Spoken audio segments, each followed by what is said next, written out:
தாய்மார்களே, அவையிலே வீட்டிற்கும் நமது கூட்டணியுடைய அனைத்து நிலை பொறுப்பாளர்களே, சகோதர சகோதரிகளே, உங்கள் அனைவருக்கும் இந்த மாலை நேரத்திலே பணிவான வணக்கத்தினை தெரிவித்துக் கொண்டு, கடந்த 5 ஆண்டு கால ஆட்சியிலே நாங்கள் அதை செய்தோம், இதை செய்தோம், அதை செய்தோம் என்று வெறும் ஸ்டிக்கரையே ஒட்டிக்கொண்டு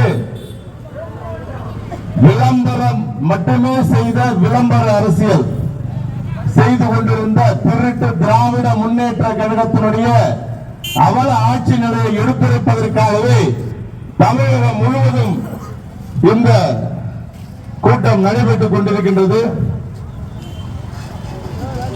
அதாவது நாங்க ஆட்சிக்கு வந்தா இந்த செய்வோம், அதை செய்வோம், அந்த திட்டம் பண்ணோம்னு சொல்லிட்டு எண்ணற்ற திட்டங்கள் படிக்கிறேன் பாருங்க, எனக்கு மூச்சு வாங்க நினைக்கிறேன். கேஸ் சிலிண்டர் விலை குறைக்கப்படும் முதல் இது, ஆனா ஒண்ணுமே பண்ணல, அப்படியேதான் இருக்குது. அதே மாதிரி மின் கட்டணம் கணக்கீடு மாதந்தோறும் எடுக்கப்படும் சொன்னார்களே, செய்தார்களா அப்படின்னு தான் கேட்டுக்கணும். அம்மா அன்னைக்கே சொன்னாங்க, செய்தார்களா அப்படின்னு. அது போல இவரு அடுத்தடுத்து ஒண்ணு கிடையாது, 2 வேலையா போச்சு.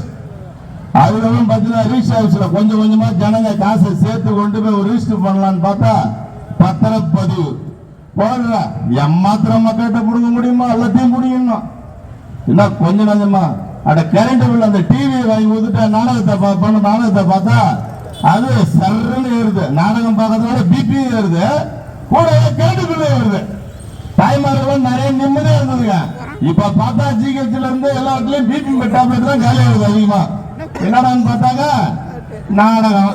அந்த நாடகத்தை பார்த்து பிபி எப்படி பண்ணாலும் பாரு, முதல்ல இலவச டிவி கொடுத்து எல்லாம் ஒழுங்க வீட்லயே உட்கார வச்சு பண்ணிட்டு இப்ப கரண்ட் ஏறி போச்சு. இத மாதிரிங்க அடுத்தது டீசல் விலை லிட்டருக்கு 4 ரூபா குறையப்படுறாங்க, அதுவும் இல்ல. ரேஷன் அட்டை வைத்துள்ள அனைத்து குடும்ப பெண்களுக்கும் மகளிர் உரிமை தொகை என்றார்கள், அப்படியா வருது? அவங்களுக்கு ஒரு இது, பக்கத்து வீட்டுக்காரங்களுக்கு எல்லாம் பாரு, இவங்களுக்கு தனியா அவங்களுக்கு தனி, இதெல்லாம் என்னங்க அது? ஒரு ரேஷன் கார்டுன்னா அந்த ரேஷன் கார்டுக்கு எல்லாருக்கும் கொடுக்கணும், அதான் ஒரு அரசு. இதை பிரிச்சு பிரிச்சு பார்க்கறது என்ன அது ஒரு அரசு? இது அதோட பாருங்க, பால் விலை லிட்டருக்கு 3 குறைக்கப்படும், பொய். ரேஷன் கடையில் உளுத்தம்பருப்பு வழங்கப்படும், பொய். 50 லட்சம் மாணவர்களுக்கு திறன் மேம்பாட்டு பயிற்சி, பொய். புதிதாக 2 லட்சம் வேலை வாய்ப்புகள் உருவாக்கப்படும், பொய்.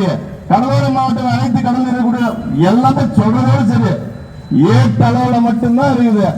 இன்னும் இவங்களை 5 வருஷம் விட்டா நடக்குமா? அவ்வளவுதான்.